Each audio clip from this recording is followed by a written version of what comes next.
You look at Notre Dame, they're returning 10 starters, 5 on offense, 4 on defense, 1 on special teams.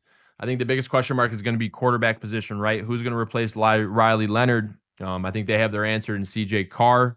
I think he's going to be a better pocket passer, a better natural passer. I think he's got a little bit more zip on that football. He's got a bigger frame as well. But what's going to help that quarterback throughout the season? It's going to be the running back room led by Jeremiyah Love, Jadaeon Price, and Anais Williams. Jeremiyah Love has already said he's going to be on his Heisman campaign this year, so we'll see how that goes. I think he's got the opportunity to win it, especially with 3 returning O-linemen leading the way. But hey, what if the running game isn't quite working some games? What are we going to do? Well, that play action is alive, baby. That pass game, that drop back is alive, because what have they returned? Jaden Greathouse, who is their best postseason receiver, Jordan Faison, who is their best regular season receiver. But you also bring in 6'4", 220-pound ex-receiver Malachi Fields from Virginia.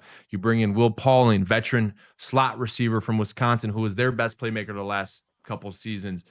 So yes, you ask yourself, how big is the fall off going to be for Notre Dame? I mean, where are we going to lack? Obviously, the question marks are surrounding CJ Carr in the quarterback position, but you guys are in a position to pick up right where you left off with a natural passer, a guy that can push the ball downfield. The guy is a grandson of a Hall of Fame legendary coach in Lloyd Carr. And with a running back room like that, led by Jeremiyah Love and the 2 additions at receiver, offense is not an issue for Notre Dame this year. You look at Notre Dame's defense, you lose out Golden, defensive coordinator, but you pick up Chris Ash, who helped Ohio State win that national title in 2014. So he knows a thing or two about winning.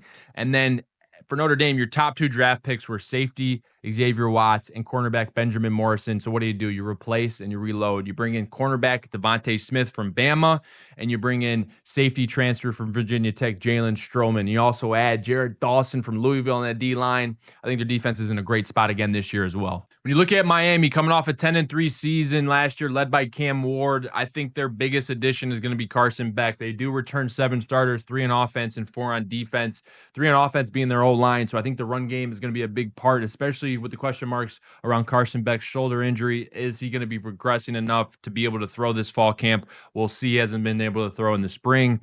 They also bring in 2 receivers in CJ Daniels and Keelan Marion, LSU transfer in CJ, and BYU transfer in Keelan. In defense, I mean, they're just reloading. They got Wesley Bisthane, their leading tackler, coming back. They got Ruben Bain up front. They're adding new prospects in the secondary in Charles Brantley and Zachariah Poser, who was a freshman All-American at Jacksonville State, along with O.J. Frederique, who played for the Canes last year at cornerback and earned freshman All-American honors, along with Ethan O'Connor, who was a cornerback at Washington State. So we'll see how this defense progresses. I think it should be a good matchup.